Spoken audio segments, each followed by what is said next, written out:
de la nota.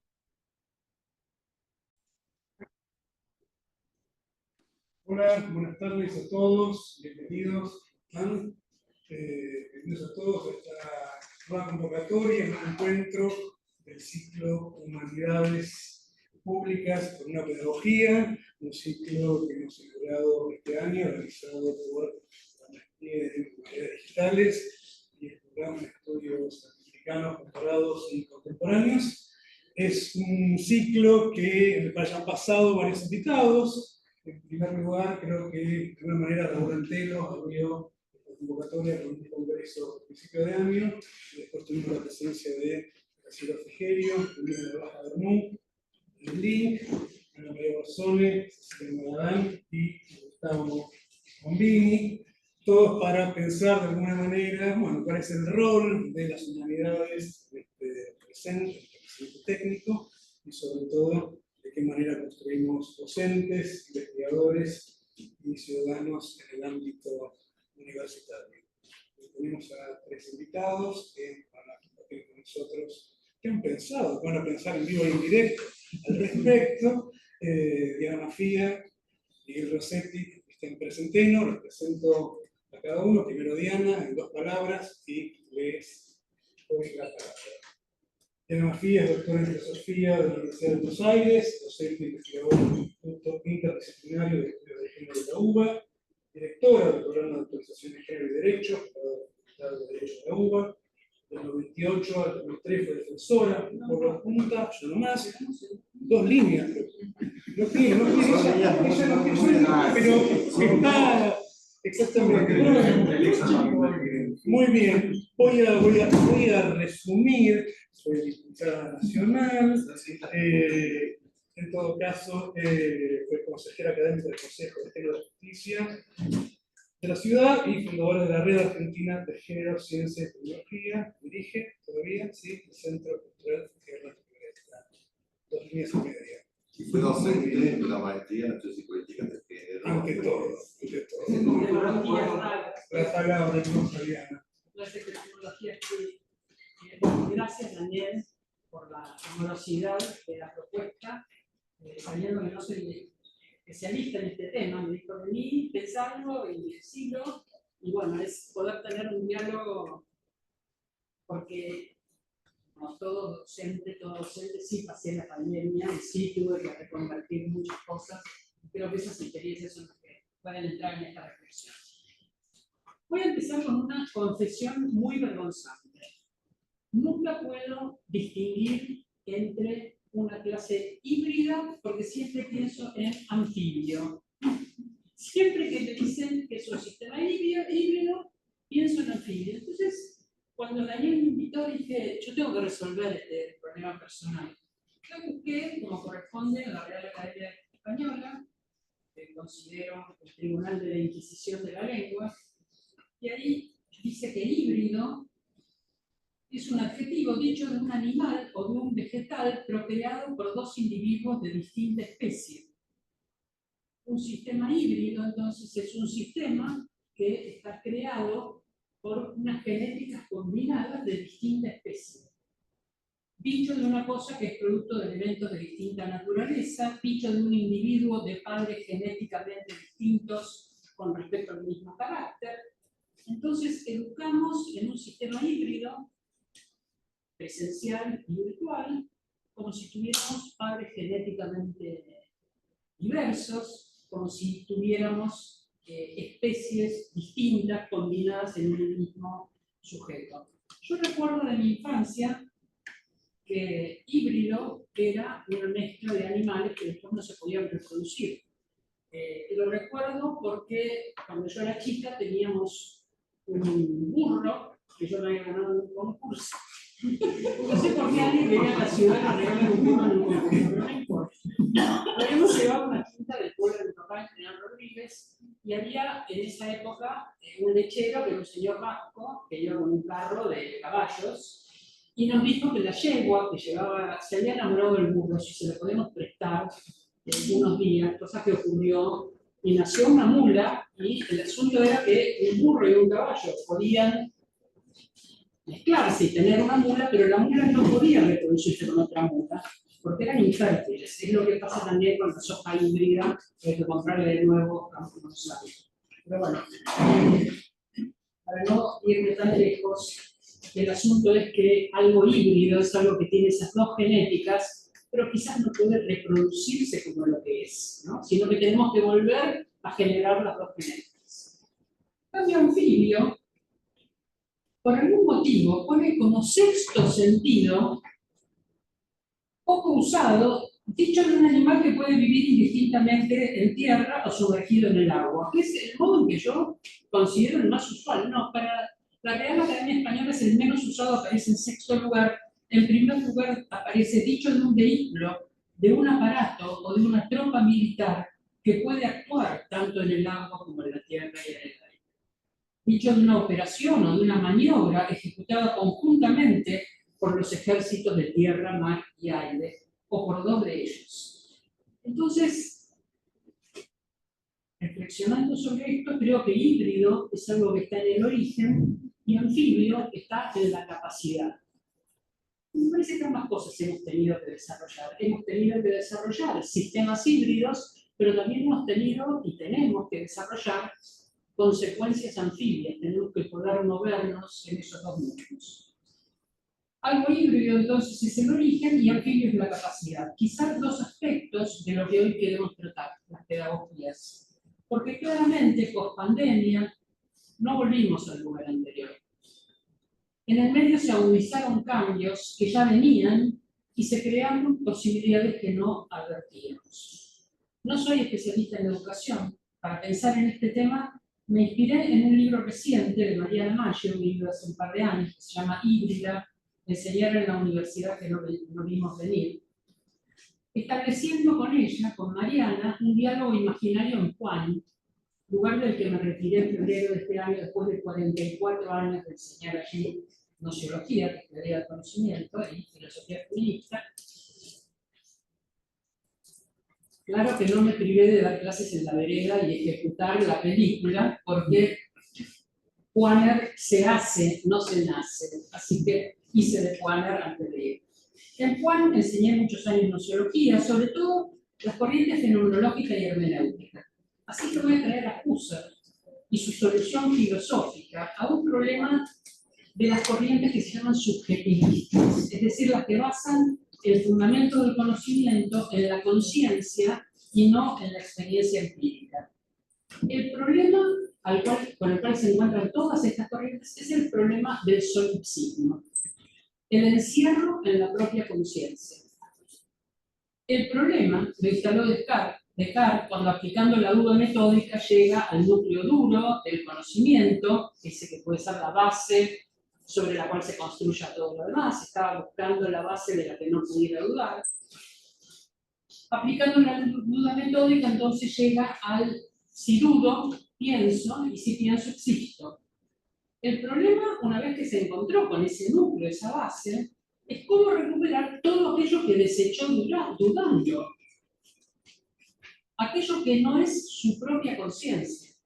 Por eso el encierro, el solipsismo, el quedar en la clausura de la propia conciencia, es el problema de este método. ¿Cómo salir de ese encierro y recuperar el mundo? El truco de Descartes es recurrir a Dios. Es un viejo truco de la filosofía. El criterio de verdad y de certeza no es mi propia conciencia, sino que si tengo la idea de Dios, que es un ser perfecto y que omnipotente, omnisciente, ese ser tiene que haber instalado esa idea en mí, porque no puede provenir de otra cosa, una idea tan perfecta. El criterio de verdad y de certeza entonces no es mi propia conciencia, sino quien ha creado tanto la realidad de mi razón como la realidad del mundo, y no me engaña, porque es infinitamente bueno. Y así recupero el mundo. Pero Husserl se propone no recurrir a este truco y basa su confianza en el mundo, en la percepción del otro. Voy a hablar en masculino, en honor a la mayoría de los principales que nos acompañan, y como siempre los torturamos con el lenguaje inclusivo, me propuse hablar en masculino. En honor a la época también. En honor a la época también. Me amenazaste con lo del día del hombre. Me encantó, siempre me preguntan por qué hay un día de la mujer y no hay un día del hombre, porque el día del hombre es todos los días. Husserl se propone no recurrir a ese truco y basa su confianza en el mundo en la percepción del otro. Percibo a un otro que es igual a mí, que actúa como yo, que reacciona como yo lo haría, y se produce una analogía entre ese sujeto y mi propia subjetividad. Se produce una analogía, esa analogía, no importa, no quiero entrar en el vocabulario, Husserl es muy escolástico, él habla de una síntesis pasiva, se produce espontáneamente, es un como yo, ligada a la empatía, a la posibilidad de ponerme en el lugar del otro. Si me pongo en su lugar, ¿qué haría? Si yo estuviera en el lugar de Daniel, ¿qué haría? Estaría haciendo lo que está haciendo él, tomando nota. Entonces quiere decir que mediante mi imaginación puedo ponerme en el lugar del otro que actúa análogamente a mí y pensar cómo vería el mundo desde esa perspectiva si yo estuviera en ese lugar, como ese otro lo está viendo. Ahora, desde la perspectiva que tengo, no puedo ver aquello que él ve. Entonces el mundo es más que lo que yo veo desde mi perspectiva. Si yo le puedo sumar la perspectiva de todos los sujetos que están en una situación análoga de observación, ¿no? Entonces la complejidad de ese mundo se construye por esa analogía. La empatía, la posibilidad de ponerme en el lugar del otro, si me pongo en ese lugar que haría, y veo que él hace lo que yo haría. La imaginación me permite salir de mi perspectiva y ver el mundo desde la perspectiva de ese otro sujeto y advertir que no puedo crear yo solo un mundo que tiene infinitas perspectivas. No hay objetividad posible en la construcción de un conocimiento individual, pero sí hay intersubjetividad. Puedo confiar en la posibilidad de que muchos sujetos construyan ese mundo complejo sin agotar la totalidad de las perspectivas. El mundo siempre va a tener un horizonte de algo no conseguido, no percibido, pero sí complejizando esa construcción del mundo. Entonces, no hay objetividad, pero sí intersubjetividad. Esa intersubjetividad me permite legitimar un mundo de la vida compartido. El mundo de la vida es el mundo más sencillo, el que compartimos como humanidad, luego vienen mundos específicos, comunidades epistémicas, diversas, etc. Pero puedo legitimar un mundo de la vida compartido y así salir del solipsismo. A mí me gusta mucho que no se use a Dios, sino a la comunidad para salir del solipsismo. Mi primera pregunta como feminista, cuando escuché esto por primera vez como estudiante, y después cuando lo leí, fue: si Husserl me hubiera visto a mí, o yo lo hubiera visto a él, ¿habríamos logrado salir del solipsismo? ¿Quiénes eran esos iguales que le garantizaban a Husserl un mundo en común? Luego, investigando, pero mucho más adelante, en los manuscritos de Husserl, efectivamente esos sujetos tenían que ser iguales: varones, blancos, adultos, ricos, europeos. Los otros eran como deducciones. Hay otros que, a partir de este que es mi igual, puedo aceptar que hay otros que sean otra cosa: niños, afrodescendientes, mujeres, cosas locos, que estaban más o menos en todas las derivaciones humanas, ¿no? El concepto de androcentrismo, ese sujeto masculino, poderoso, europeo, etc., se iba afirmando en la crítica epistemológica feminista. La crítica epistemológica feminista critica que ese sujeto presuntamente objetivo, presuntamente universal, racional y capaz, es un sujeto androcéntrico que concentra muchas formas de poder antagónicas con otros sujetos que carecen de esas formas de poder. Entonces el concepto de androcentrismo se iba afirmando en la crítica epistemológica feminista. El mundo y el saber es de los que son iguales entre sí con privilegios, son iguales en esos privilegios. Pero también denota, además del privilegio del que es igual a mí, igual a Husserl, un varón blanco, europeo, ilustrado, adulto, además denota el privilegio de la vista sobre el resto de los sentidos. Veo un otro que es igual a mí. Una epistemóloga sugería que en los varones había un privilegio de la vista y en las mujeres del tacto. Ella concluía una erótica diferente para las mujeres y por qué era tan difícil hacer pornografía para mujeres, por qué tendría que ser una porno táctil y no meramente visual, y una serie de derivaciones que no vienen al caso ahora, pero después hablar de eso. Sugería que en los varones había un privilegio de la vista y en las mujeres del tacto. Justificaba con este argumento el efecto diferente en los vínculos. Un vínculo que se establece mediante el contacto físico y un vínculo que se establece meramente de modo visual. Busqué recientemente información médica sobre este tema y encontré que la medicina dice que las mujeres tenemos el tacto más agudo por el menor tamaño de los dedos. Parece que todo es cuestión de tamaño, de los cerebros, los cráneos, los dedos. Esta larga introducción, por la que pido disculpas, es para pensar qué significó durante la pandemia pasar del encuentro con los cuerpos diversos en un aula, esos cuerpos con volumen que podemos tocar, oler, escuchar, a una plataforma con disposición plana de rostros, donde el régimen es escópico y donde el tacto no es posible salvo consigo mismo. Eso salvó de la pandemia muchas cosas. ¿Qué vínculos podemos establecer entre nosotros? ¿Podemos salir del solipsismo y construir una comunidad de aprendizaje meramente viendo en una plataforma rostros?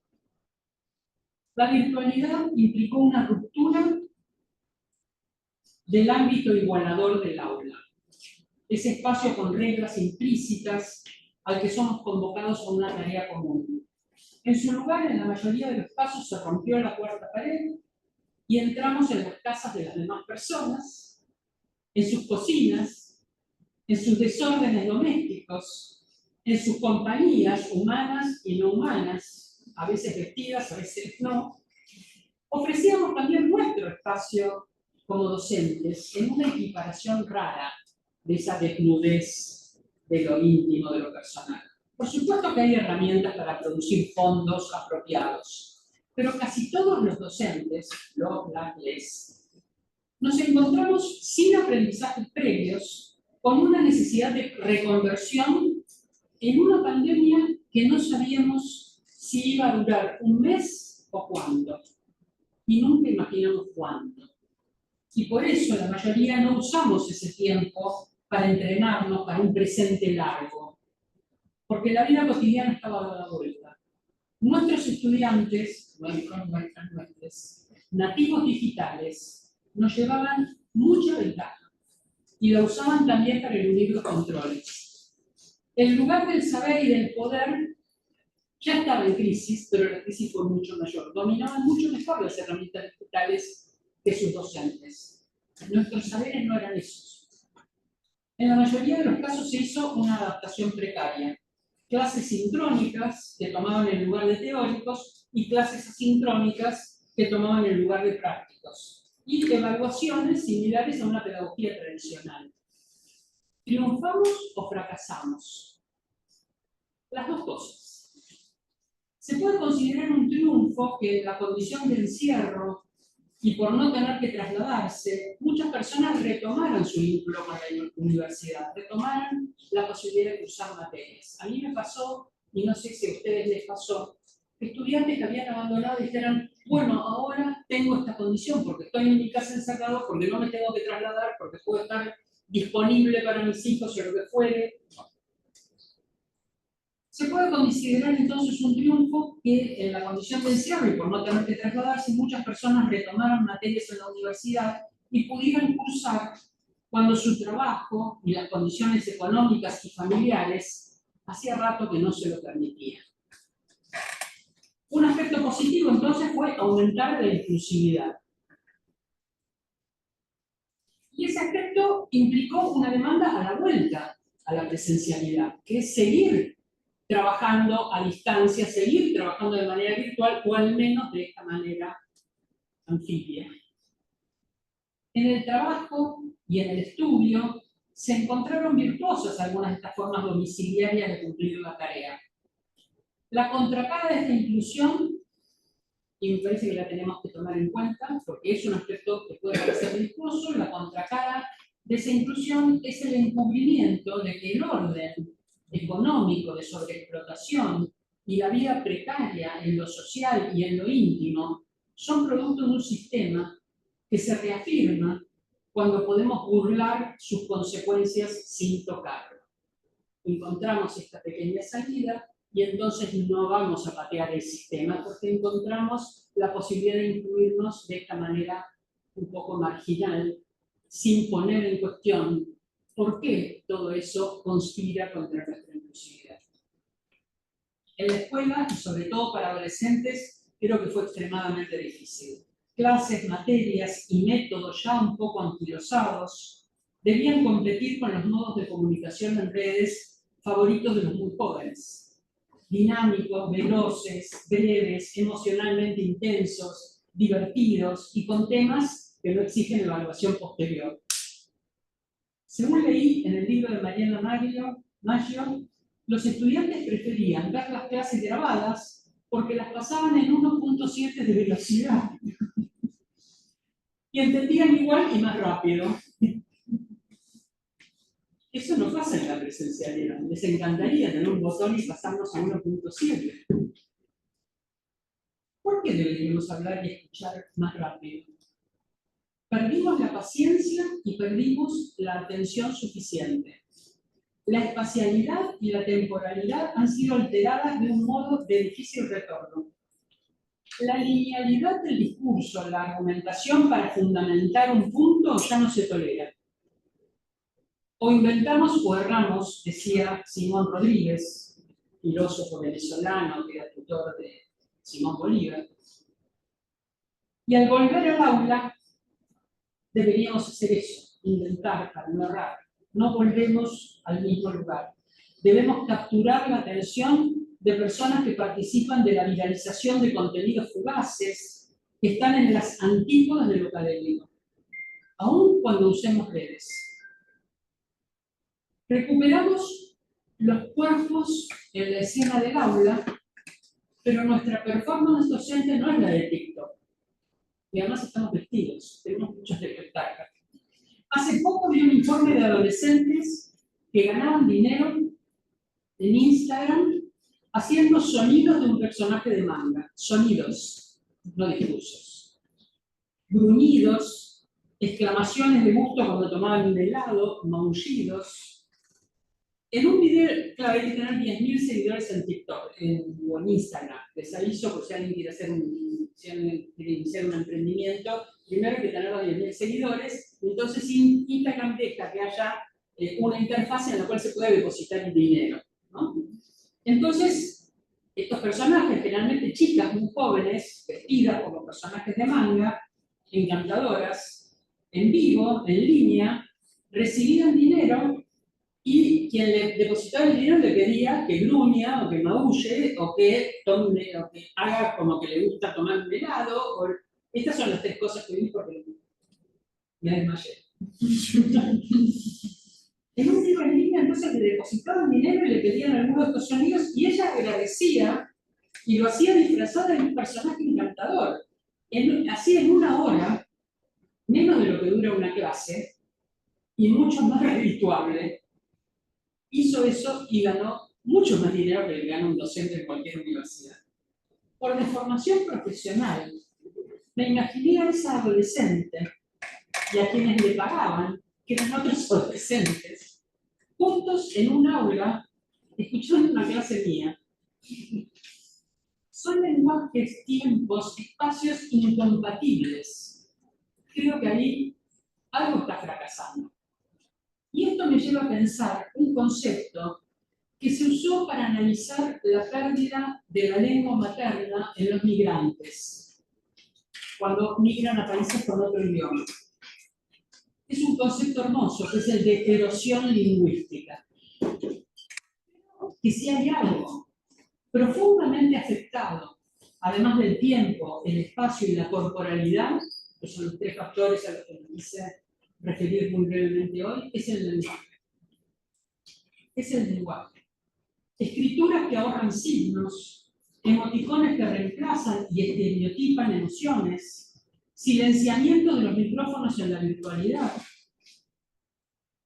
En la virtualidad y también el silenciamiento de las palabras en la presencialidad, cuando pedimos que haya alguna interacción, que digan lo que opinan, les hacemos preguntas y hay como una reacción a la defensiva. El pase al acto del sentimiento de enojo, por no tener un vocabulario emocional suficientemente rico para expresar lo que se siente, entonces se pasa directamente al acto o al presidente. La frustración por imposibilidad de gestionar los conflictos son tragedias de la comunicación y son también tragedias de la literatura y de la poesía. O bien son su transformación en otra cosa que no sé cuál es. En este mismo horario, un piso arriba, están defendiendo sus tesis, quienes han hecho la maestría en literatura, y están presentando sus trabajos escritos. Seguramente es una literatura muy distinta a la que hay en mi biblioteca. En este contexto es que intentamos dar clases y dedicarnos a la educación. Nos esperan desafíos de construcción y validación de saberes. La evaluación creo que es un tema. Desafíos de construcción y de validación de saberes. Y ese es un profundo cambio epistemológico. Para alterar por completo la ya difícil tarea de producir conocimientos fiables y genuinos, se sumó la dificultad para discernir entre realidades virtuales, alternativas, construidas con inteligencia artificial, metaversos, mundos posibles donde lo real se desluce, porque para que nos vislumbre lo real, tenemos que prestarle una atención detallada. Las teorías y el espíritu crítico que tratamos de transmitir compiten con las noticias falsas de los trolls en una muy injusta distribución de recursos. Los recursos que tenemos los docentes para competir con esa insistencia en una producción de mundos diversos es muy diferente. Con cierta nostalgia, entonces, fenomenológica y hermenéutica, vuelvo a Paul Ricoeur. Paul Ricoeur tiene un libro hermoso que se llama La metáfora viva. Ahí establece la idea de una función poética del lenguaje. Su idea de la metáfora como un modo de conocimiento, una función cognitiva que produce un sentido nuevo. No del pasaje, ¿no? Metáfora es una palabra griega que quiere decir llevar una cosa de un lugar a otro. En 2013 tuve la emoción enorme de ir a Atenas a un congreso mundial de filosofía y había un camión que pasaba que decía metáfora. Yo dije, ¿qué es esto? Un camión de mudanza. Llevaban cosas de un lugar a otro. Debería llevar montones de polizones epistémicos y cognitivos adentro para llevarse quién sabe dónde. Bueno, la metáfora es eso, lleva algo, lleva sentido de un lugar a otro. Pero la metáfora en la que está pensando Paul Ricoeur es un sentido nuevo cuando se toma el texto en su totalidad. Es un mundo que se ha construido en una novela, con un poema. ¿Quién habla de una forma de verdad, de esa verdad producida en esa función cognitiva de la metáfora, a la que llama verdad poética? Esa verdad persiste. Es desde esa verdad poética que confundo lo híbrido con lo anfibio, pero al confundirlo, produzco un encuentro de sentidos. Y encuentro que no puedo transitar sin daño de un medio a otro. No soy anfibia, no soy híbrida, soy definitivamente analógica y estoy destinada a la extinción. Gracias.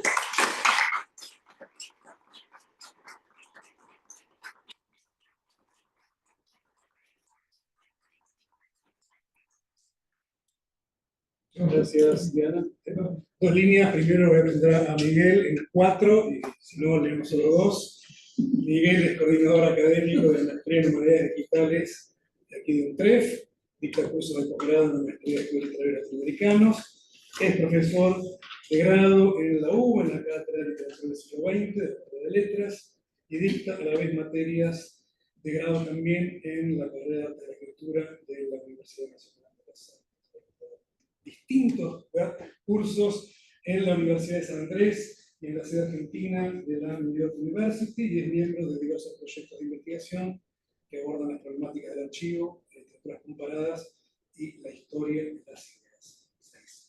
Bueno, muchísimas gracias por la invitación, aunque de alguna manera somos un poco los anfitriones. En principio, obviamente, voy a tener una pequeña reflexión para darle más lugar a mis compañeros acá, que la verdad que es un gusto estar junto a ustedes ambos, es un honor para mí. Y mi reflexión va a estar, o va a apuntar sobre todo a un poco comentar la situación en relación a nuestra carrera, que es la maestría en Humanidades Digitales, la emergencia de esa carrera, cómo se ha dado, en qué contexto, en relación a las problemáticas que efectivamente nos convocan hoy, y al mismo tiempo recoger, en todo caso, recuperar algunos de los temas que hemos conversado en las dos ediciones anteriores de este ciclo. Por un lado, aquello que de alguna manera hemos trabajado en la primera edición, que es qué significa la formación en humanidades, en este contexto, es decir, en el contexto universitario. Sobre todo teniendo en cuenta lo que se conversó largamente en esa primera edición, que es de algún modo, esa duplicidad, esos dos pueblos que aparecen siempre tensionados en el marco de las humanidades, vinculados por un lado con la cuestión de lo público, ¿no? La relación de las humanidades y lo público en términos de qué tipo de relación tienen los saberes humanísticos y la esfera de lo público, que es en mucho sentido algo de lo que recién Diana terminaba su discusión con la referencia con respecto a la utilidad de la esfera de lo público en estos tiempos, y por otro lado es otro polo vinculado a la autonomía universitaria, y de algún modo algún tipo de reflexión y la tensión que se tenía siempre dentro de las humanidades entre esos dos polos, ¿no? ¿Cuál es la formación en humanidades en términos de lo cívico, para poner en otros términos, y al mismo tiempo en términos de un pensamiento experimental, de la complejidad, de la sutileza, del detalle, que de alguna manera siempre entra en tensión a la hora de pensar las humanidades? Y por otro lado el problema de la alfabetización, que fue el tópico de nuestra segunda edición, solo que en este punto lo voy a llevar a qué significa la alfabetización en términos de el manejo de una tecnología de saber, ya no en términos de una práctica de alfabetización concreta, sobre todo teniendo en cuenta el problema de la cultura letrada, ¿no? Es decir, el problema de la cultura letrada de hoy, que efectivamente tiene que ver con una reflexión ya no en términos institucionales, sino más bien con la tradición humanística, ¿no? Es decir, efectivamente ahí hay toda la cuestión que surge con la cuestión de la digitalidad, donde el humanismo efectivamente ha padecido una suerte de transformaciones, y hoy encontramos una enorme dispersión de denominaciones en relación a lo que es el humanismo digital, el ciberhumanismo, el transhumanismo, el posthumanismo, en fin, todo un conjunto de etiquetas que efectivamente funcionan. Y por último, recopilar todo esto que hemos conversado en relación al horizonte, que en algún punto está ahí delante nuestro, que es la posible formación, el proyecto de una carrera de grado universitaria, que por primera vez, según mi entender, va a incorporar las prácticas digitales dentro de su plan de estudio. Y en ese punto me parece fundamental que en este espacio le dedicamos algún tipo de reflexión a cuál es el sentido de la inclusión de lo digital en el marco de una carrera de grado universitario en letras, ¿no? Y en ese punto lo menciono porque hoy no hay nada más en agenda, en términos de agenda educativa, que la relación entre la educación y lo digital, ¿no?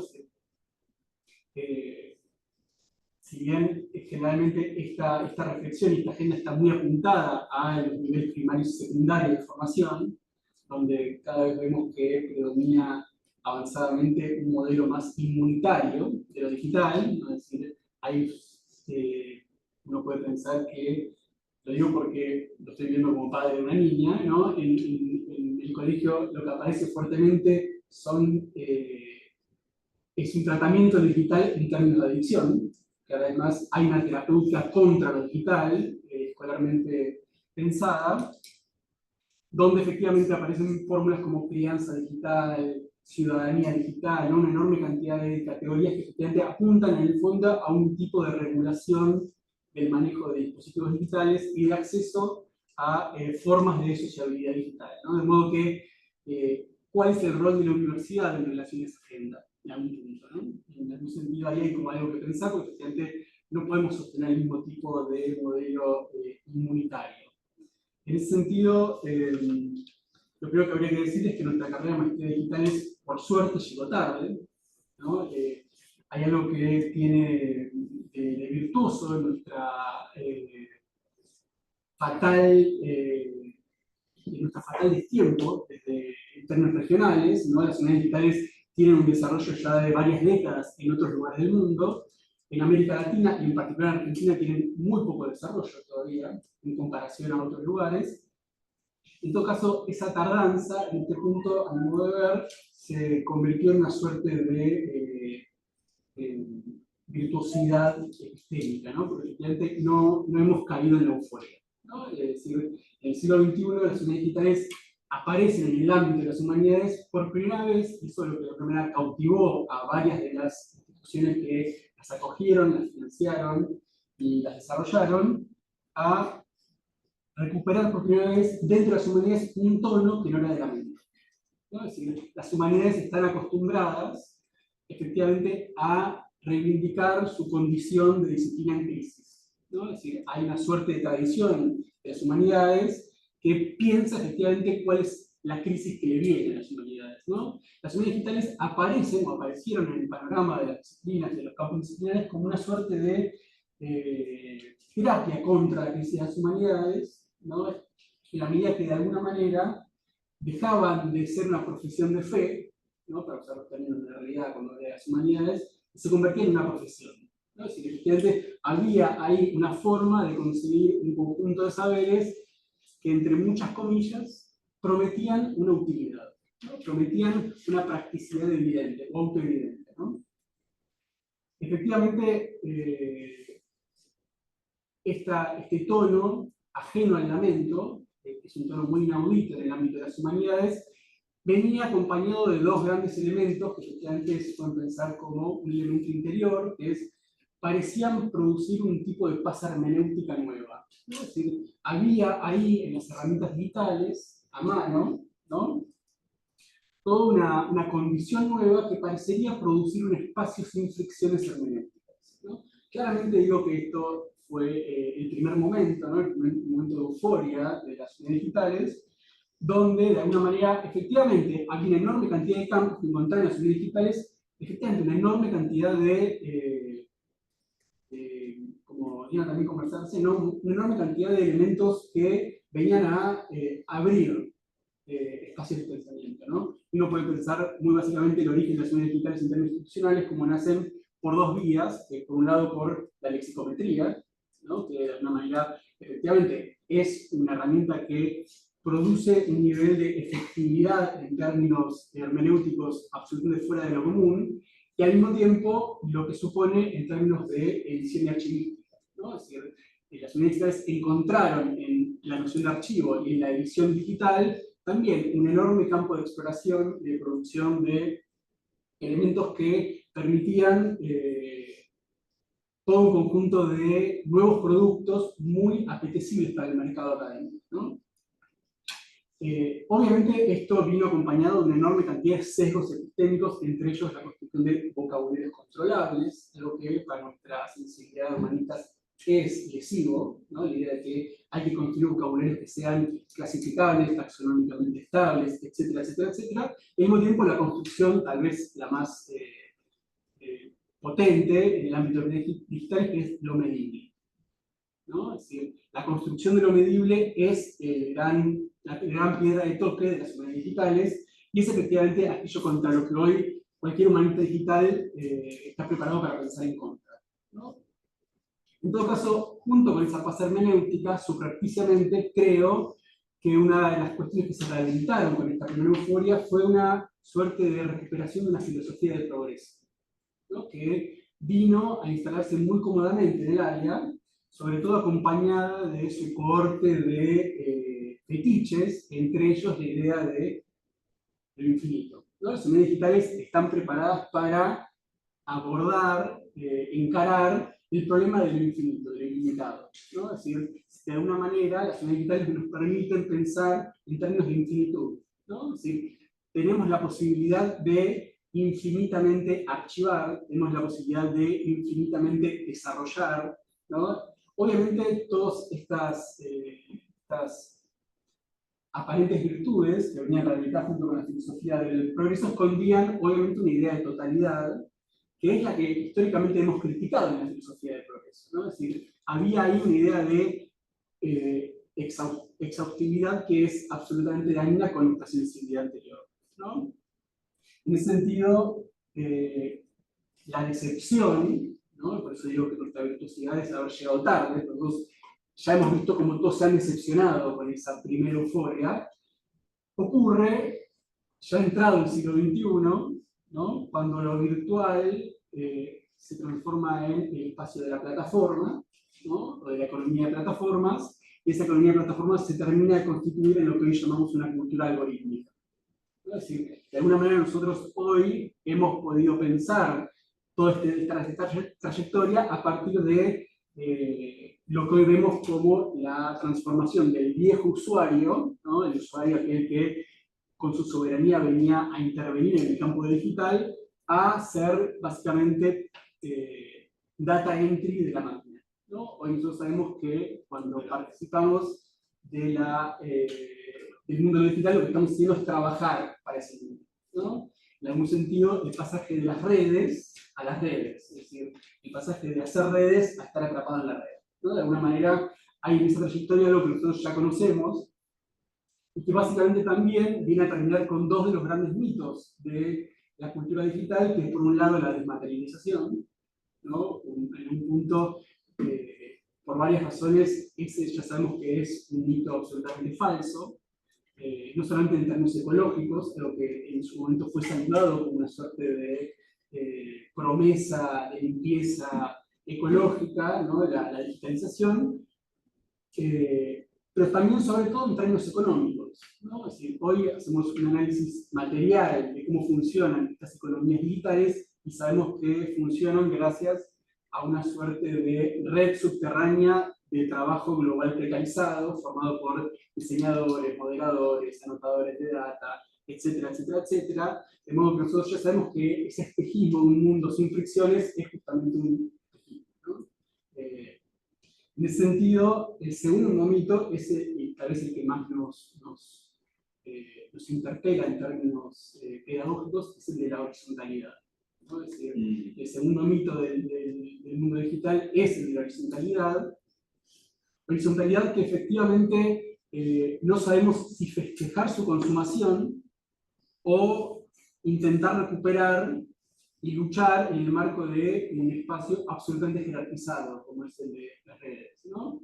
Creo que Diana también mencionaba la desigualdad que hay en términos de recursos y de, sí, bueno, de recursos, sobre todo, dentro de lo que se denomina la cultura digital, ¿no?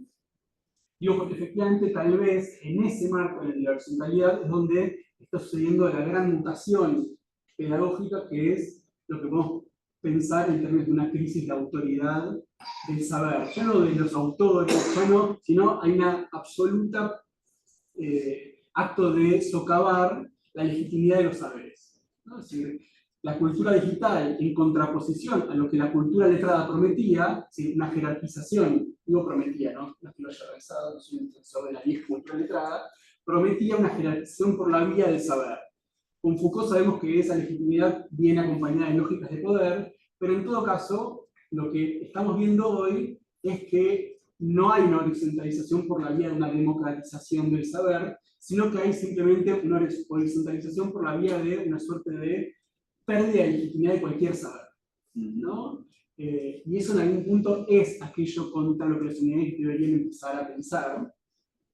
Y en ese sentido, hemos pasado de una cultura letrada, cuyo rol histórico era producir, digamos, un proceso de domesticación del animal humano, ¿no? Por la vía de la alfabetización, a una alfabetización digital que, a contrapelo, produce estúpidos, ¿no? Perdón, lo digo en esos términos, produce ignorancia, digo, produce una forma de actuar basada en la relación a una suerte de indiferencia en relación a cualquier criterio de saber, ¿no?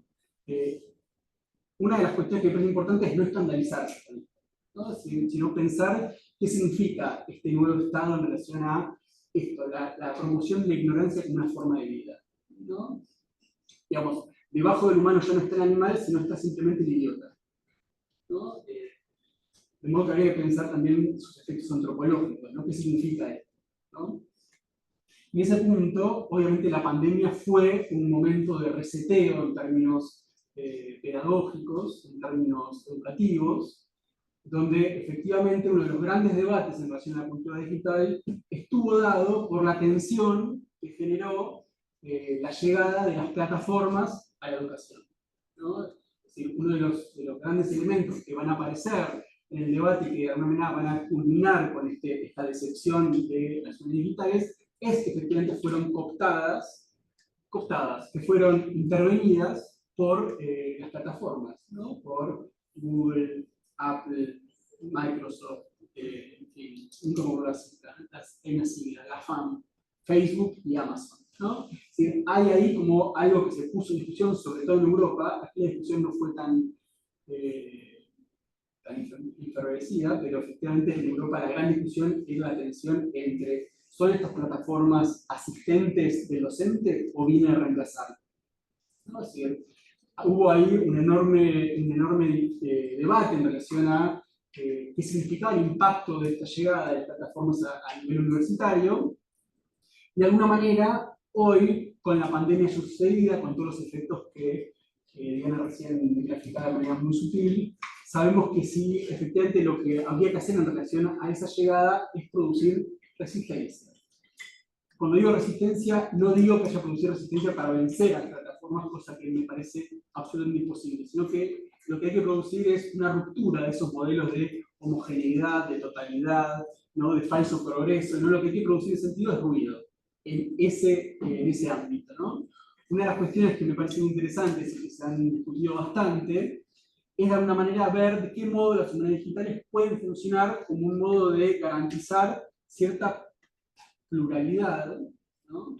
Cierta diversificación en términos epistemológicos, pero también en términos lingüísticos, y por eso, ya llegando un poco al punto de lo que nos convoca, bueno, el modo en que efectivamente pensar una carrera de grado desde las humanidades digitales tiene que ver con cumplir en principio esa función, ¿no? Por eso el absoluto beneficio que significan las herramientas digitales, por ejemplo, para la conservación de lenguas nativas, ¿no? De lenguas indígenas.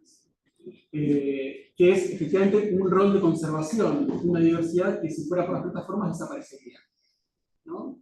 O al mismo tiempo la posibilidad que traen las unidades digitales para producir diversidad en términos epistemológicos, ¿no? Es decir, hoy ya sabemos que la estadística y el análisis cuantitativo no bastan, ¿no? Que permiten, y sobre todo posibilitan, la posibilidad de pensar, por ejemplo, lo que hoy me parece una palabra horrible, pero es la oralitura, ¿no? La literatura que funciona solamente en soporte oral, ¿no?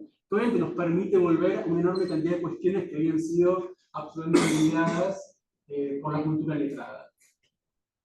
En ese sentido, una carrera de grado tiene que tener acceso a esas herramientas de conservación, de archivación, de producción de otras tecnologías, pero también tener una dimensión política de esas herramientas, ¿no?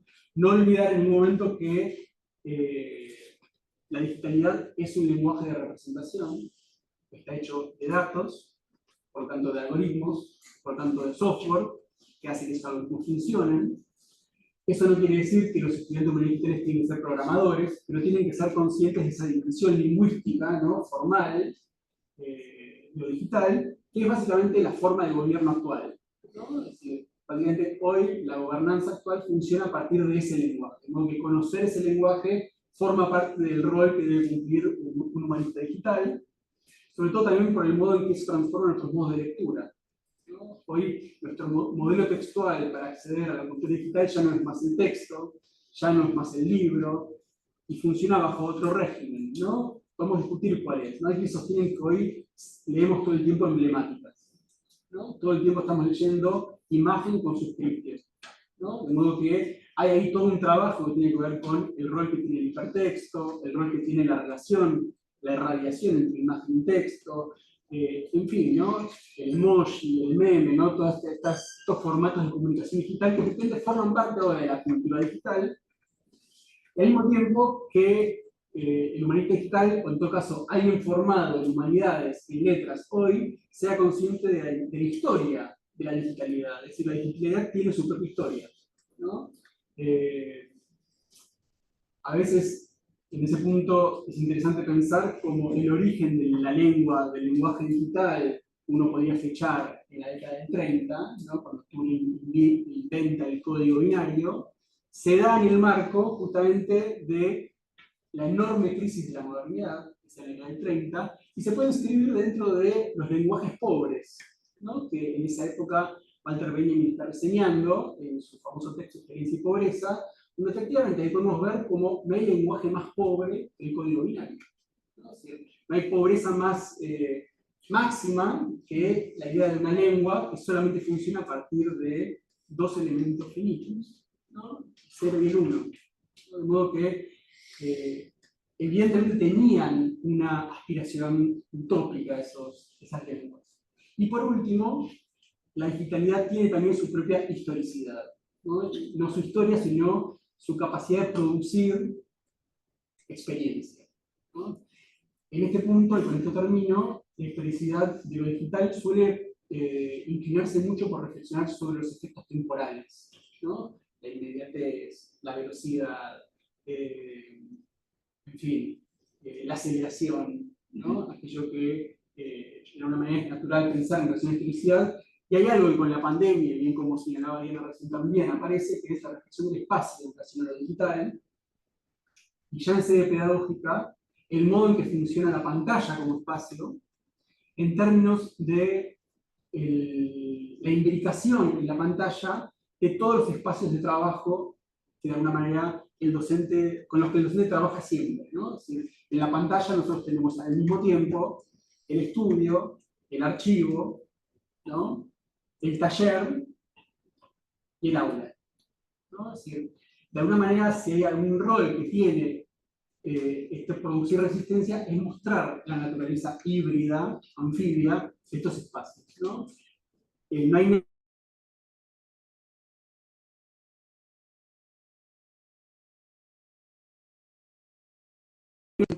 me parece tal vez la peor vía.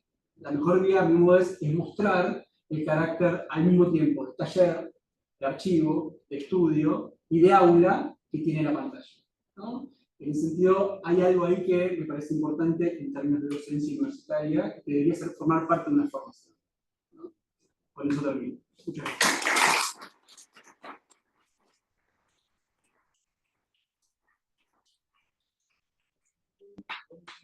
Cristian Pérez Centeno, que es director de posgrados aquí en la Universidad Nacional 3 de Febrero, especialista en gestión universitaria, es docente investigador del Núcleo Interdisciplinario de Formación y Estudios para el Desarrollo de la Educación, editor asociado de la revista de Educación Superior y Sociedad del Instituto Internacional de UNESCO para la Educación Superior en América Latina y el Caribe. Muchas gracias. Segundo, bueno, en primer lugar, agradecer la invitación. Bueno, en principio a Daniel, que también está solo de los caras que vinculo fuertemente con Daniel y distintos proyectos de la universidad, que son insoslayables, y agradecerse la posibilidad de pensar en voz alta sin la responsabilidad de la gestión, porque bueno, me toca hacer directores borrados entre otras cosas, pero en este caso puedo pensar en voz alta sin la preocupación de todas las restricciones que la realidad nos pone y que nos hace después tomar decisiones respecto de la libertad que no tomamos para pensar. Así que eso es un lugar agradable. Te agradezco. Creo que Graciela Frigerio en el primer encuentro decía algo parecido. Bueno, uno agradece la posibilidad y después cuando te pones a pensar, se te acaba la alegría y decir como que tiene por qué. Pero en realidad es una cosa, y voy a empezar con esto definitivamente porque voy a hablar del lugar pedagógico. Si hay alguien con quien es interesante discutir en esta universidad, en general me pasa que tengo la sensación cuando me encuentro con Daniel que hablo de Daniel, pero lo extiendo a la idea de Daniel, no es él la persona. Tengo la sensación de que pienso totalmente distinto. Pero nada me hace pensar mejor que encontrarme con Daniel a pensar.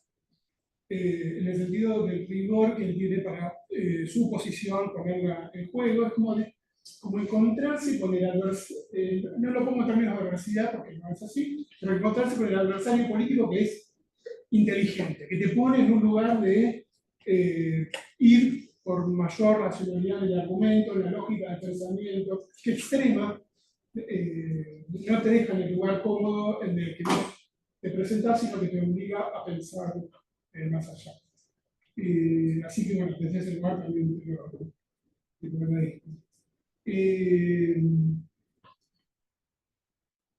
esto también me parece que es raro como ponerse a pensar en alguien que está preguntándose, o en un grupo que está preguntándose, che, ¿qué pensás sobre esto? Cuando es un grupo muy prolífico en términos de emprender proyectos, que tiene experiencia en eso. Digo, yo reconozco 4, no sé si estoy bien, pero digo, todo el programa de género, en el inicio, en los estudios literarios latinoamericanos, todo un posgrado, ¿no? Humanidades digitales 3, y acá, digo, seguramente está algo vinculado con el proyecto de humanidades digitales, pero es una nueva vuelta de tuerca. Y además, en experiencia de presencialidad y de virtualidad. Es decir, que alguien que viene atravesando ya la experiencia de modos de encontrarse con otros para socializar una idea, un conocimiento, igual se atreve a decir, che, ¿vos qué pensás? Eso no es muy frecuente, es un poco lo que Diana antes me pareció que decías, cuando decías, bueno, si yo estuviera en el lugar de Daniel, a lo mejor estaría haciendo eso. Yo no sé si estaría haciendo esto, pero la verdad es que lo valoro. Y me pone en un lugar, acá está, aparece otra vez. Esto, bueno, che, si querés pensar, acá tenés un modo de pensar. Así que, bueno, eso lo valoro. Yo solo puedo aportar desde el lado más de la pedagogía, si se quiere, de la ciencia de la educación, no sé, sobre letras. La verdad es que, lo digo, mi intervención tiene mucho de pudor porque, bueno, ahora estamos con Diana y con Miguel, pero han pasado en estas mesas otras personas. No me siento en el mismo lugar que ellos, así que lo valoro y intervengo con cierto pudor. Digo 3 o 4 cosas que me parece que desde la pedagogía uno se puede decir. Y lo primero es que no hay proyectos si no hay un sentimiento. En ese punto, me parece que lo primero que uno tiene que preguntarse, que invito a preguntarnos, es, bueno, ¿qué es lo que estoy buscando acá? Digamos, ¿qué tipo de relaciones estoy queriendo? ¿En qué estudiantes estoy pensando? ¿Qué quiero para ese grupo de gente? Las cuestiones más técnicas de la pedagogía en realidad no tienen ningún sentido si uno no tiene un sentido. Esta idea un poco de la película de la lección de piano, de bueno, si no hay un sentimiento, retírese. La verdad es que a lo largo de mi experiencia pedagógica, creo que es exactamente así, que cuando no hay un sentimiento no hay nada que hacer. Entonces, pensar un proyecto donde no hay una idea, donde no hay una potencia que yo imagino para el otro, no para mí, sino para el otro, o en todo caso para mí con otros, no tiene mucho sentido pensar. Va a ser un proyecto más, y pasaremos al quinto y al sexto, pero creo que ese punto de partida tiene que, para mí, ser como es el crucial, es el que le da sentido, el que le da estructura, el que permite pensar cualquier otro detalle asociado y al proyecto.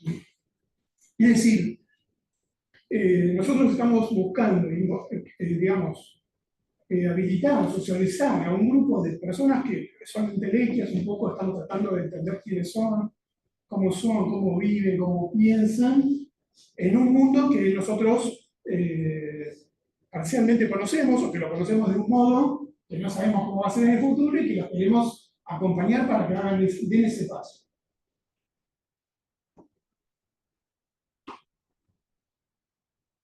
Me parece que eso siempre es una apuesta, que ahí es muy difícil presumir o poder como captar previamente quiénes son los funales que están allí esperando por nosotros y por una propuesta de información. Pero me parece que sin un proyecto nuestro es todavía más difícil. Es decir, que para mí el sentimiento y el proyecto está delante de cualquier idea que tengamos de modalidades de enseñanza, contenidos y demás.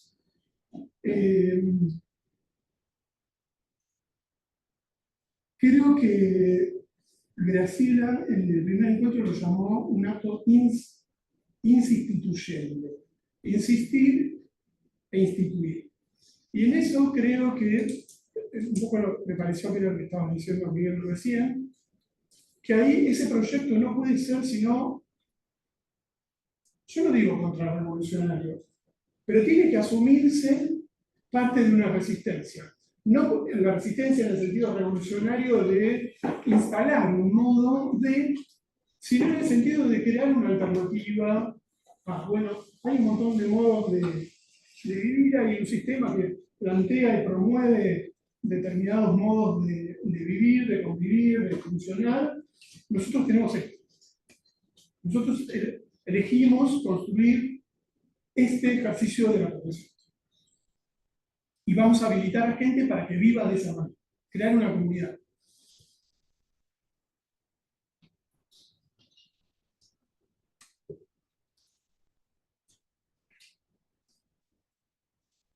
Me parece que la posibilidad, después de sostener cualquier tipo de diseño técnico que tengamos, un plan de estudios, de modalidades y lo demás, se tiene que ordenar a esta idea primera, al sentimiento, digamos, al proyecto, incluso cómo uno se planta frente a las reacciones de los estudiantes cuando hay cosas que no funcionan, que no van, y que se demandan cosas. Bueno, uno puede responder a partir de esa idea, de ese proyecto, de esa idea de cómo uno quiere habilitar a los demás, o habilitar a los demás a qué ejercicio, a qué modo de vivir, de convivir, de trabajar, de producir y de vincularse con el resto de la sociedad. Los demás son contingencias que van a ir apareciendo, que pueden tramitarse a partir de que hay detrás esto otro.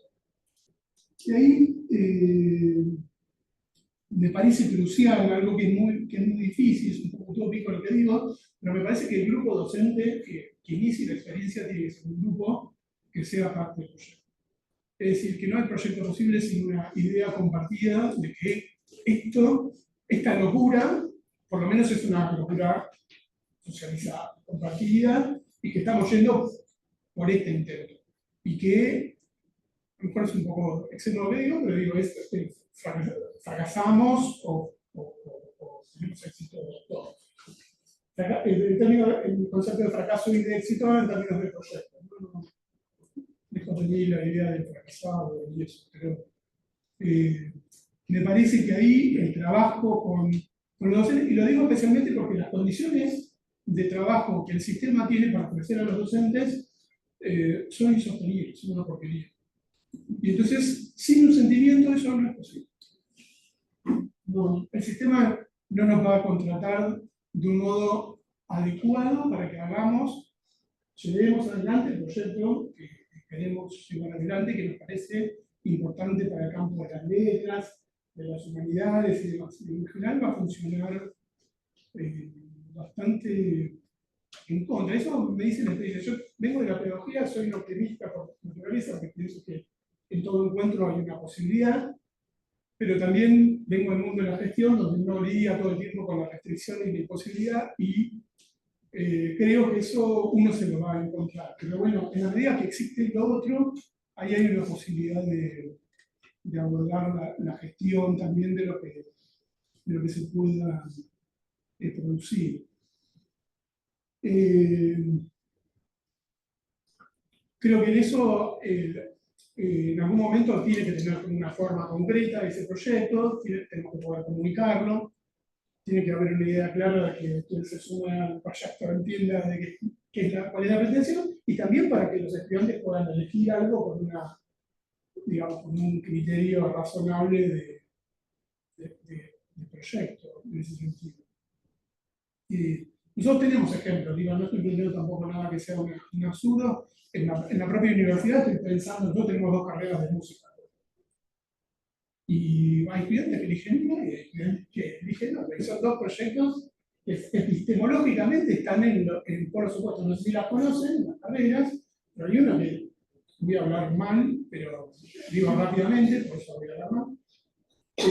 Tiene una epistemología más de la europeocéntrica, de la historia del arte, digamos, el tipo de historia del arte que aprendimos todos en la escuela secundaria, historia del arte europeocéntrico, y una idea que dice que cada más propia de nuestro origen andino y americano, que dice que todos tenemos un sonido y que nuestro sonido se va, como se va cualquier sonido, cuando nosotros nos vamos, y que ese sonido no se reemplaza, no se repone, es puro sujeto.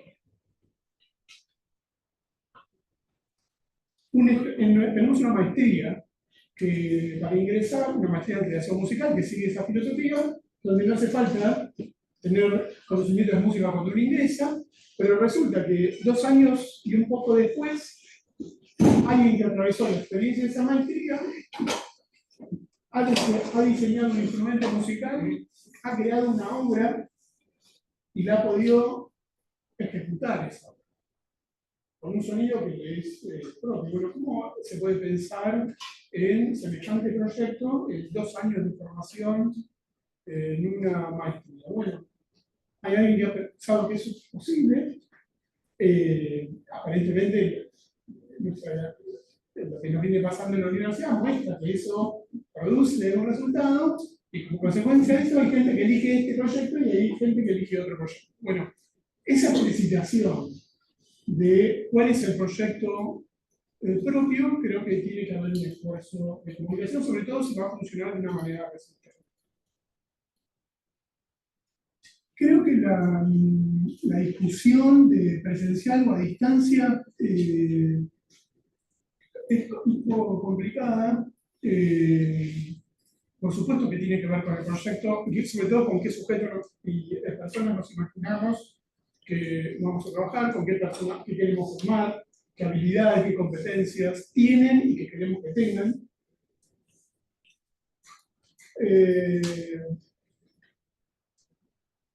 Bueno, ustedes vienen del mundo de las letras, seguro que conocen esto.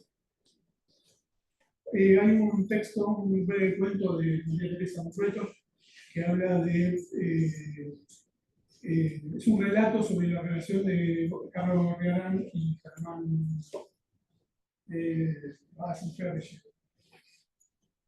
Otro pintor, durante la dictadura. Germán.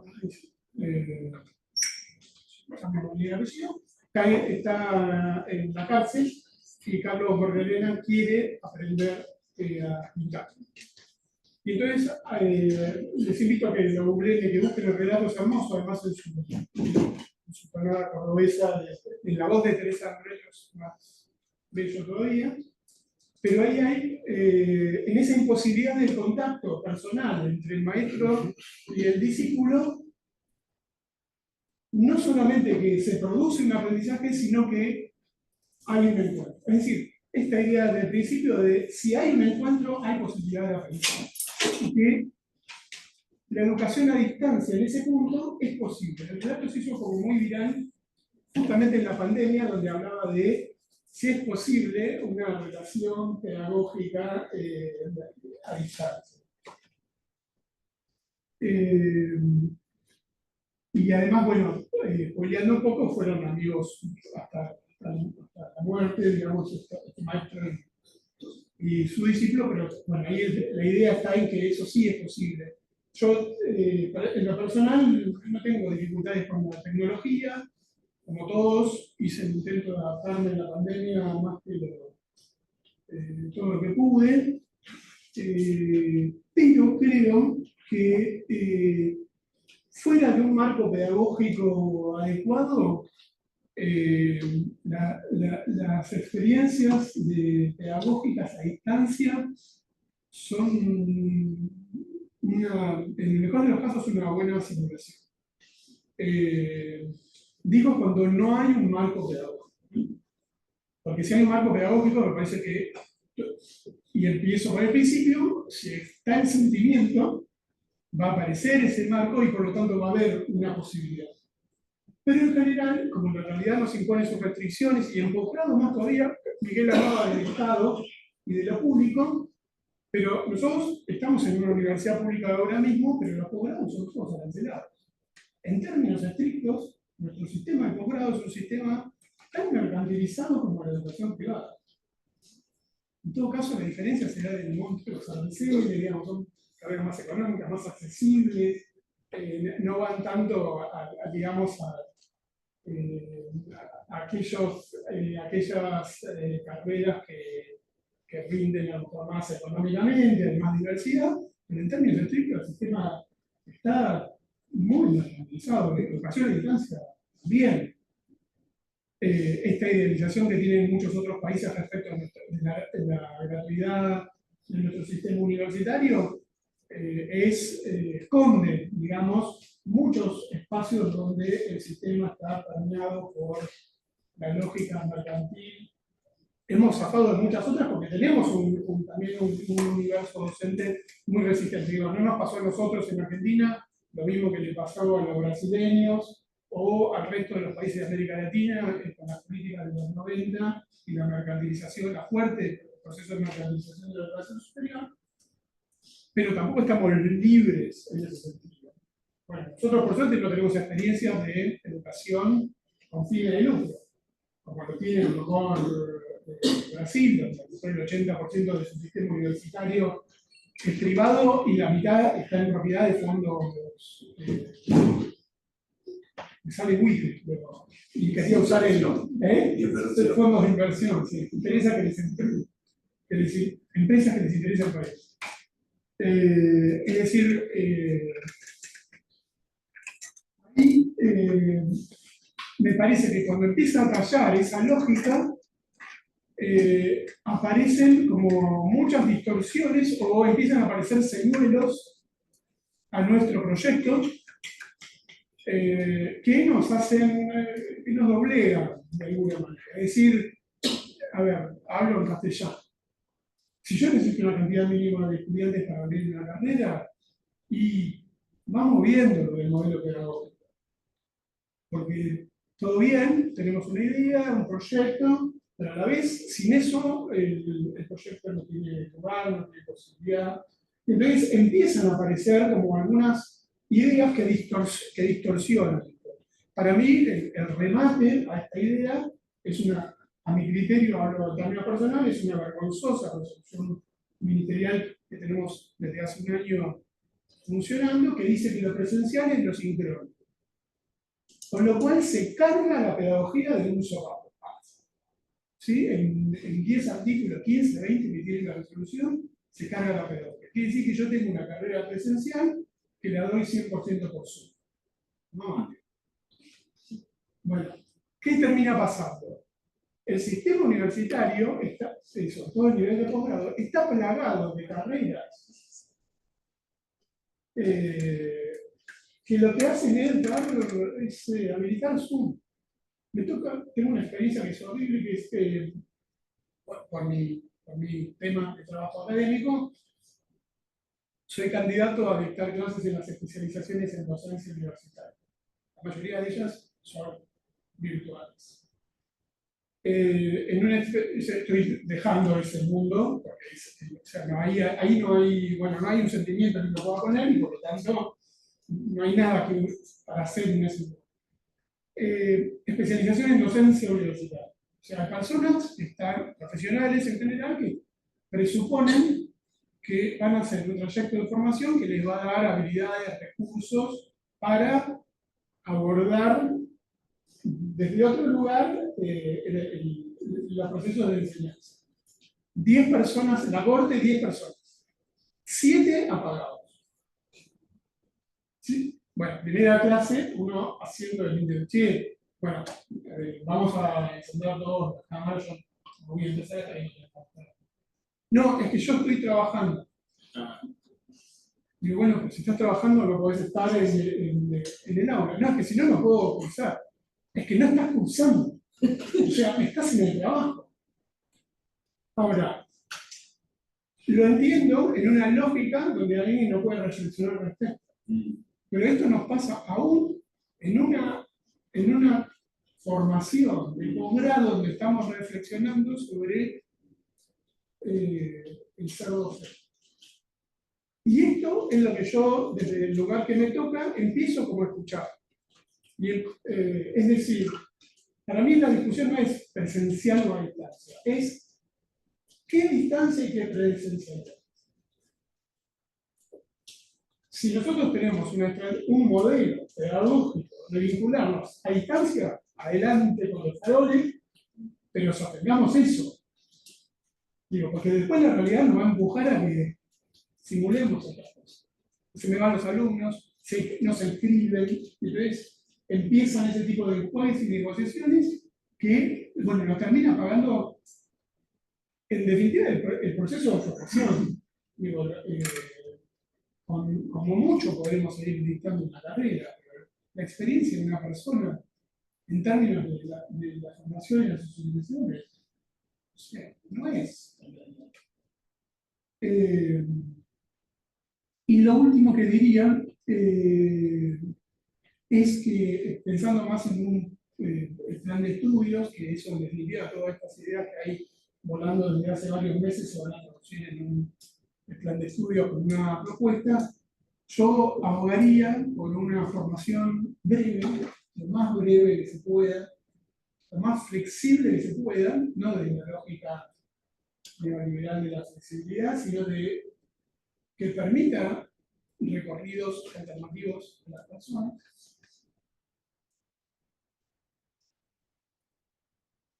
Diversidad en términos de esas trayectorias posibles. Acá hay como varios sujetos que uno puede imaginarse, mundos asociados a campo de la unidad. Bueno, a lo mejor el plan de estudios tiene que hacer lugar a esas experiencias. No tener la pretensión de un profesional determinado, único, total, sino, bueno, ofrecer un camino de formación y el resto será la vida, el futuro y otras formaciones las que complicarán esa idea. Creo que hay una herramienta circulando en el sistema universitario que es un poco reciente, que es el sistema de créditos, ya tiene sigla, es ATAU, el sistema argentino de créditos universitarios, que creo que es una herramienta que podemos capitalizar hoy para pensar en un currículum con mucha flexibilidad. Pensar en un corazón de formación, una serie de cuestiones que sean innegociables para el grupo que está pensando la carrera, y el resto dejar que se arme, ofrecer alternativas para que se arme. Creo que en lo didáctico me parece que algunas de las sugerencias que hizo Elvira Narvaja son valiosas. Esta cuestión que además porque tiene que ver con el sentimiento, tiene que ver con cómo nosotros producimos un encuentro pedagógico con otra persona, que es la resistencia, obviamente, a las prácticas represivas que obstruyen el pensamiento. Parece una novedad tener que decir eso, pero es necesario decirlo. Escapar a las clases magistrales, dijo Elvira. Poner al alumno en el centro, o sea, el centro es el estudiante. nosotros tenemos que armar algo para atender esos estallidos. No somos nosotros. Generar espacios que vinculen lo práctico con lo teórico y el multiformato de producción de discursos, y quizá la lógica del aprendizaje basado en problemas pueda ser un buen recurso didáctico que permita estructurar un currículum de esta naturaleza que ustedes se plantean. Y hasta ahí más.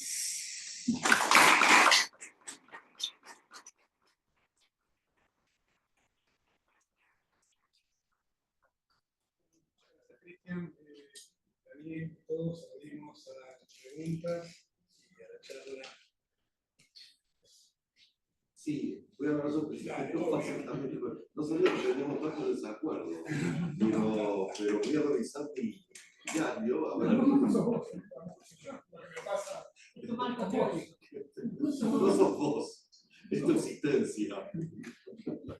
Pero bueno, gracias, no, me parece un panel súper interesante y sobre todo es un poco lo que nosotros pretendemos, porque los tres en algún punto lo dijeron, o sea, Miguel lo hacía de manera más chicanera, decían, ustedes son de letras, como diciendo con quién nos estamos enfrentando. Yo no sé nada de esto, yo sé de pedagogía, ¿no? Yo sé de filosofía, y eso es lo que queremos evitar, el presunto saber, ¿no? Vos hablaste de un grupo y efectivamente es un grupo de 10, 12 personas que estamos trabajando de verdad. Cuando vos leías, yo inmediatamente te hacía un cuento que me gusta mucho de Kafka, que es el deseo de ser Pierre Rosca. Pero yo lo traduje como el deseo de ser Pierre Rosca. Digo, un grupo de 10, 15 personas. Entonces, y queremos evitar que se piense que somos una camarilla o que somos, un grupo de conspiradores. Digo, algunas cosas sabemos que queremos hacer, otras no sabemos cómo hacerlas, otras sabemos que necesitamos de los otros. ¿No? Los otros en este punto no son solamente los semejantes, sino son aquellos que pueden poner en crisis aquello que yo pensé que es la vida. Así que las tres perspectivas me parece que notar muchas cosas, y ya tú les molestaré personalmente, no quiero acaparar la trama y me gustaría escuchar lo que los demás piensan.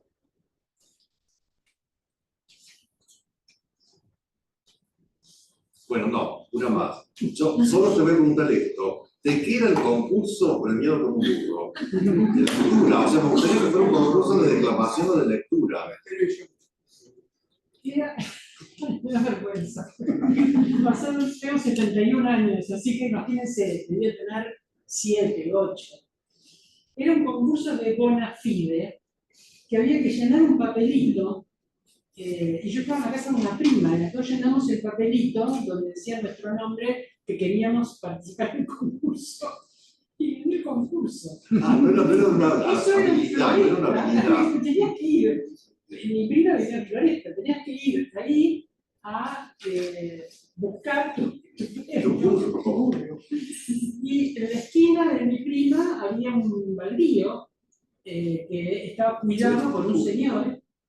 Entonces le preguntamos si podía tener un poco el burro y lo sacaba, porque mi prima vivía a la orilla del tren, ¿no? En la calle, bueno, no me acuerdo cómo se llamaba, la calle que estaba junto a las vías del tren, ahí crecía mucho pasto y un poco de burundanga. Yo creo que el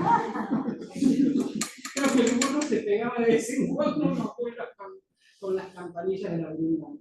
Pero lo llevaba a comer un poco para estar ahí, hasta que mi papá consiguió una camioneta y lo llevamos a General Rodríguez, que se pone a mis ancestros, poquito, estaban mis abuelos, su segunda generación. Pero ahí entonces el burro... No, está bien, pero no era una habilidad, una utilización de un sorteo conocido, cuando vos veas, insólito, es muy insólito. Sí. Miles de niños y niñas soñando.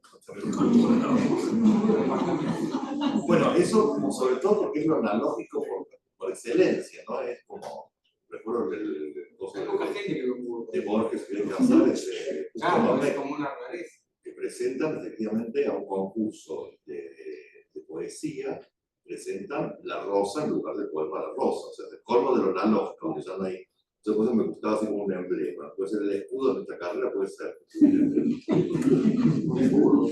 Una vez No la connotación. Bien, nada, el griego, etcétera.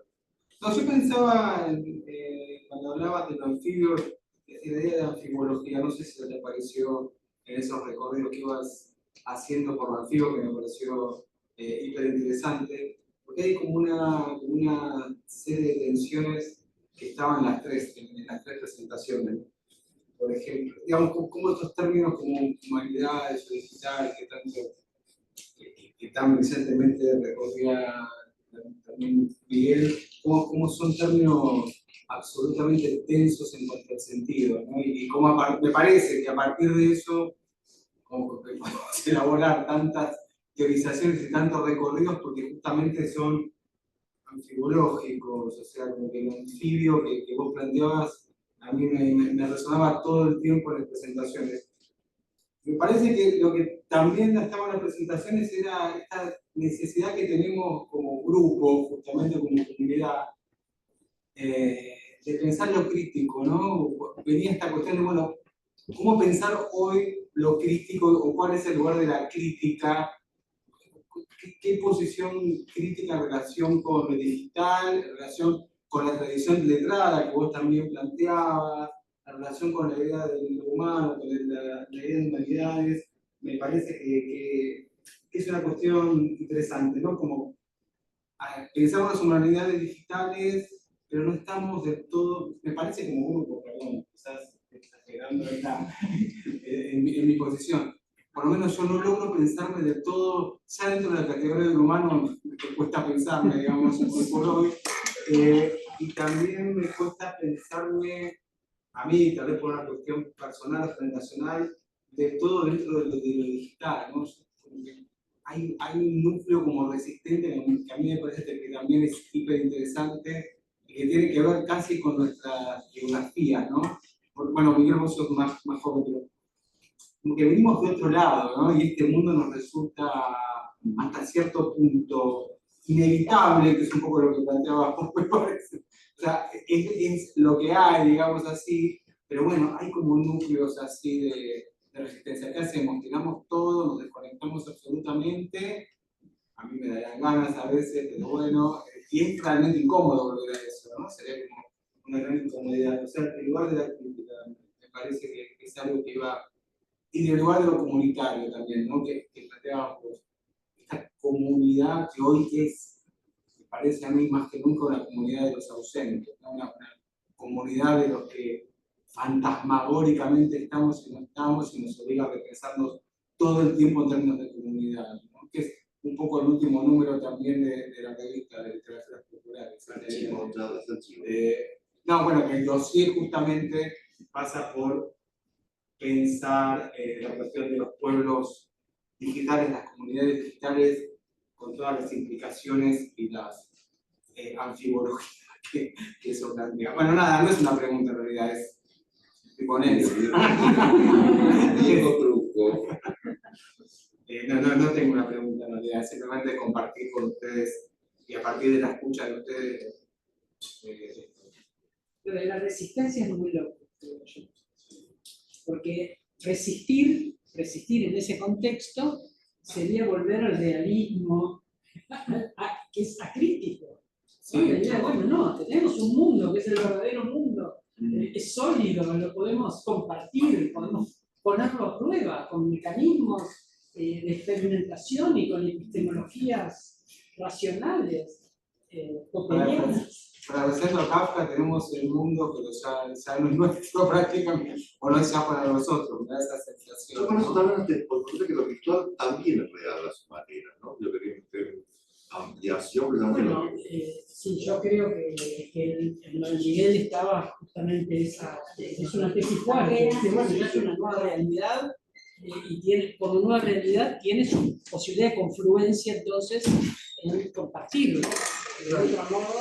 Por eso para mí el problema era cómo salir del solipsismo, porque ese encierro en la realidad propia y el no poder abordar algo en común, y el mecanismo con el mundo real, con el realismo es uno, pero con la virtualidad del mecanismo para construir mundo en común o construir comunidad. Es diferente. En relación a lo que señalaba yo recién, en el marco de lo que uno podría pensar, lejos de ir cualquier tipo de idea de restauración predigital, creo que en ese punto la ida hacia lo analógico, digo, hay una irrupción en términos pragmáticos, en términos de nuestras formas de trabajo, nuestras formas de pensamiento.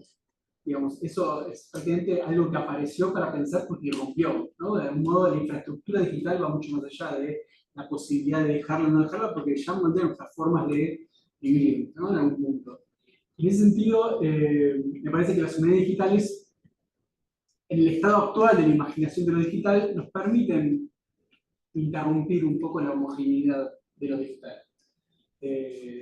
Construir comunidad a partir de esa interrupción, ¿no? Por eso creo que la idea de los ausentes puede ser una forma de pensar esta forma de construir comunidad, sobre todo porque sigue habiendo una tensión entre lo digital como la prótesis, ¿no? La idea de que es una suerte de prótesis al cuerpo humano que nos viene a ayudar a llegar a cumplir un conjunto de tareas, y al mismo tiempo lo digital como infraestructura, así como entorno, de alguna manera del cual no podemos ausentarnos, ¿no?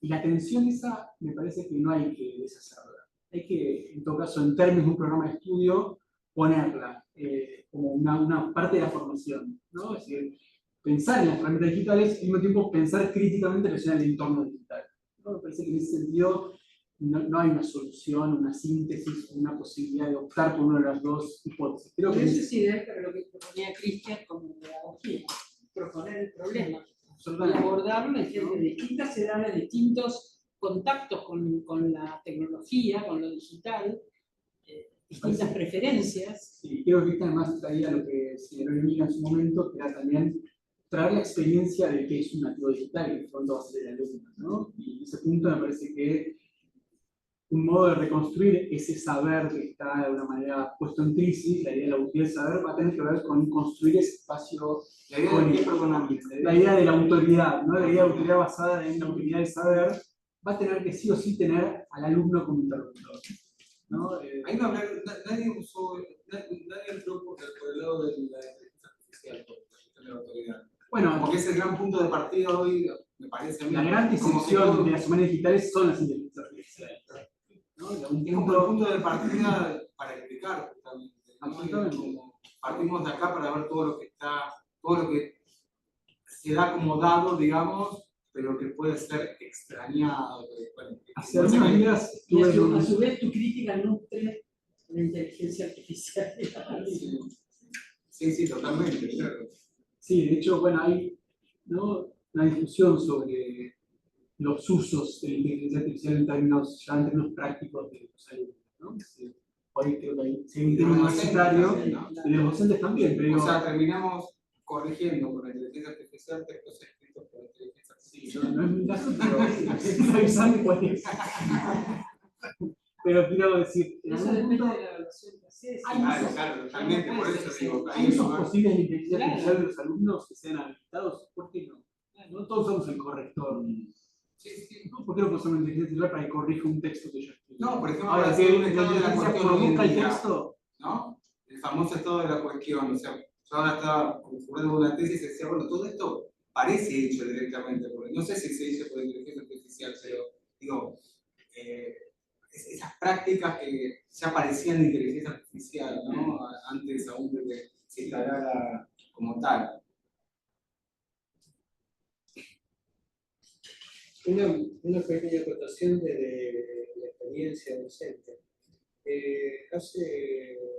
Cuando estábamos saliendo de la pandemia, cuando esto no estaba inaugurado, porque es una palabra demasiado fuerte, habían abierto la puerta, digamos, y muchas cosas no estaban en conexión, no estaban en teléfono, la época de transición que Cristian padeció.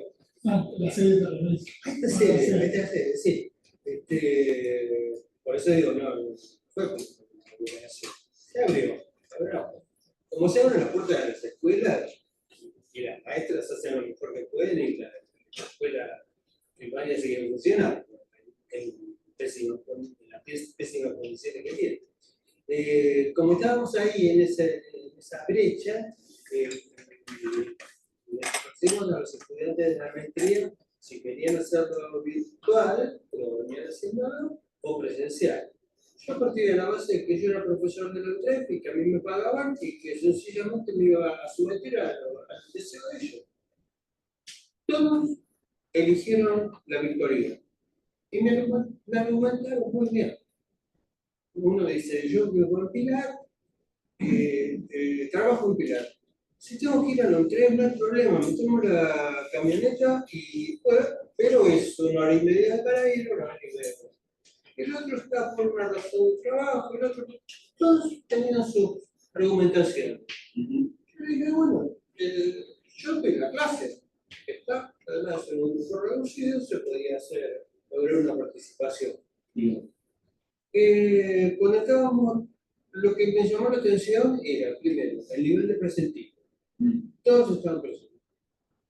El cumplimiento de los horarios. Todos cumplieron los horarios. Y el volumen de trabajo que hacían. Yo no sé si era por culpa, pero los trabajos eran más voluminosos. Yo les pedía que escribieran 5 páginas de algo y escribían más. No sé por qué. Entonces, como era un buen grupo y yo ya había considerado que todos los contenidos mínimos estaban dados, le dije, ¿me hacen un regalo? Vamos a una clase presencial, yo quiero verlo, quiero tocarlo, quiero que me... No. Había menos esto. Pero Daniel, esa cosa. ya habíamos hablado de algo. No fue la primera clase que le propuse eso. ¿Ya? Logré cierto rapport primero, ¿no? Hasta que me animé. Pero realmente contradecía totalmente lo que yo quería. Cuando vine, hice algo que cualquier estudiante de pedagogía de primer año me goza, viene y me hace una presentación y me dice, mira, me puse a hablar 3 horas. Ellos quedaron encantados. Y me dijeron, porque les estaba explicando cómo pensar una tesis. Y me dijeron, era esto. Una clase presencial. Sí, me vieron, porque tocaron, porque perdón. Entonces, creo que también hay cierta especie de ¿Y vos qué fascinación. viste en ellos? Ellos te vieron a vos ahí. ¿Y vos qué viste en ellos? Ellos lo que vieron de mí, No, lo que vos viste de ellos. sí, pero Tatiana. me pongo, disculpa, no pensamiento filosófico, estoy contento al revés, pero voy a llegar a lo que... ellos vieron de mí lo que habían visto en pantalla. Era que yo los miraba.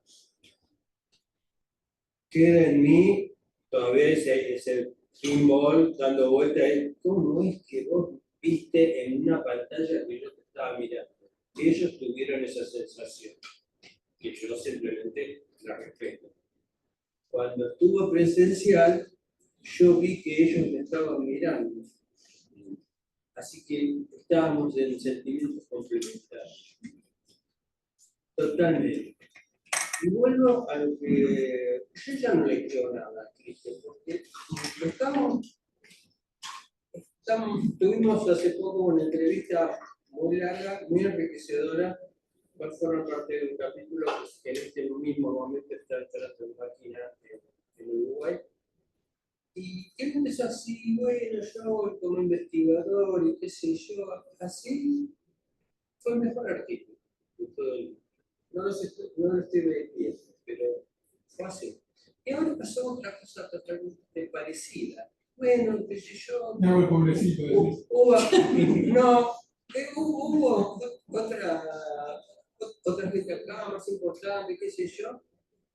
Y me parece que te opusiste buenamente a lo que decía Miguel. Pero buenamente, lo digo. Porque vos me hiciste un gran descriptivo de un sentimiento que está flotando, que es la sensación de que la tecnología lo va a resolver todo y que todo lo cumple. Y vos estás marcando eso, bueno, a ver cómo lo resuelve. a ver cómo resuelve un tema esencial como el sentimiento. Me parece que no hay respuestas terminales para ninguna de las cuestiones. Salta a la vista que está buena, es lindo, es ilusorio pensar que la tecnología lo cubre todo. Quiero saber qué están haciendo los chicos de la villas en este momento, si están cubiertos por la tecnología o no, es un debate intelectual. Y quiero ver qué pasa con los sentimientos. Sí les puedo dar el ejemplo de que hice conmigo mismo, objeto de estudio, redondeando, ¿qué fue? Cuando apareció la inteligencia artificial, pasé todos mis ejercicios con la inteligencia artificial. La primera vez que lo hice, ninguno hubiera probado, no estaba para probar. La segunda vez que lo hice, no podría haberlo reprobado. La inteligencia artificial estaba aprendiendo. La otra experiencia que tengo es, como yo no soy fotógrafo, es qué fascinante que es la inteligencia artificial cuando le pido una foto. Pero en el momento son muy feos. ¿Algo más? ¿Vos ibas a contar un encuentro? No, no de ¿Qué dijiste? ¿Tuve un encuentro? No, yo tenía una discusión sobre el uso de la inteligencia artificial para alumnos y se contaban experiencias en relación a la efectividad o no del uso. Y bueno, se llegaba en esa discusión en relación a un consenso sobre lo mal que escriben los alumnos universitarios, ¿no? Y cómo las inteligencias artificiales producen mejores textos cuando se incluye la corrección de la inteligencia artificial, ¿no? Y eso ahorra el estrés docente, ¿no? De corregir cuestiones formales en el marco de... Pasa que, bueno, ahí qué queda en términos de alfabetización universitaria en el alumno, ¿no? Digo, nosotros históricamente hemos pasado el corrector en nuestros textos, de modo cuál es la discusión en esa... es interesante porque ahí había como un gris en ese debate, ¿no? Y cómo aparecía muchas veces la inteligencia artificial como método de estudio. Es El otro. gris era si usarlo o no. Claro, como efectivamente, corrector, ¿no? Nosotros por el efecto cognitivamente que podía estamos tener. perdiendo funciones, Estamos ayudando al estudiante a corregirse sin meramente. pero nosotros históricamente no hemos hecho lo mismo con el corrector de Word. ¿O no? No, sí, yo lo que yo pensé. Sí, bueno. De otra manera. De otra manera, digo, hemos hecho, digo, hay como una discusión que surgía en el debate, ¿no? Que yo estoy con vos. A mí me va a pasar que vas a corregir un texto. Ahora, producen mejores. Eso saldría de esa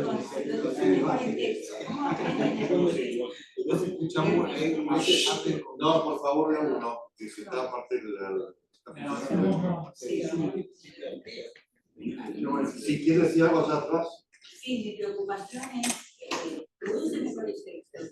El docente, que lo entiendo porque 42 años de docente. A mí lo que me preocupa es cómo hacemos entonces, si lo dejamos todo de trabajar con eso, no nos hacemos reflexionar para que aprendan. Estoy de acuerdo, ¿no? Claramente en el primario y el secundario esa discusión no hay duda. Ahora, en la universidad. En la universidad también. Bueno, digo, hay todo un debate en relación a. Efectivamente, es la tarea del docente universitario corregir comas, puntos. Bueno, digo, hay ahí como. Su obligación es enseñar. Me preguntó sobre cómo hice la experiencia. No, eso no. Suponete, vos sos el profesor. Sí. Entonces vos decís, contestame, ¿cuántos hermanos tenía Kant? ¿No? Yo no lo estudié nada. ¿Cuántos hermanos tenía Kant? No sé. Y te lo respondo, yo no estudié. No sé, de manera elaborativa, mi mente, bueno, la pregunta sería... O sea, ninguna evaluación que podamos hacer nosotros va a hacer esa pregunta. Digo, porque aunque existe inteligencia artificial, existe Wikipedia. Es decir, si no te voy a hacer una pregunta que conteste Wikipedia, que para el caso sería lo mismo. El problema no es ese, sino que el problema es cuando vos tenés un modelo de conocimiento, un modelo de razonamiento, un modelo, ¿no?, de cómo se parte de ciertas premisas para llegar a ciertas conclusiones. Lo que me parece que es lo más difícil de tolerar de la inteligencia artificial, ¿no? Me parece que ese es el punto. No tanto que dé respuesta, que son las respuestas, si las respuestas salen por sí mismas, pues qué sé yo, digo, estaba mal formulada la evaluación, porque no apuntaba precisamente a la comprensión, me parece, de estudiantes, alumnos, empresas. Eso es lo que le acabo de decir, que cuando yo paso un ejercicio, es muy simple. Por favor, que alguien me escriba 5 páginas sobre educación y conocimiento. No, lo que te voy a decir, ¿Cuál es la la relación? inteligencia artificial es una idiotez. Y lo no, que me decía dijo era una idiotez idiotez erudita. Porque evidentemente estaban tomando. Pero hay usos. A mí me parece que No, la yo estaba discusión un equivocado. poco. ¿Eh? Yo estaba equivocado en el tipo de planteo que a mí me sirvió esa experiencia para corregir que no, esto está más formulado por el profesor. Mi impresión es que discutir sobre la inteligencia artificial es, somos docentes, investigadores, ciudadanos, y usamos inteligencia artificial en todos, son recursos que contamos, que vamos a contar cada vez más perfeccionados. El tema es para qué usamos las cosas, que es la pregunta, me parece, de fondo que está haciendo Miguel. Nadie quiere resistir para volver el tiempo atrás, sino para darle un uso que, digamos, vamos a seguir siendo humanos en principio, y además donde no nos empobrezcamos, porque establecer, digamos, o depositar en un cúmulo de asociaciones estadísticas nuestras respuestas, eso empobrece, o sea, nuestro lenguaje no crece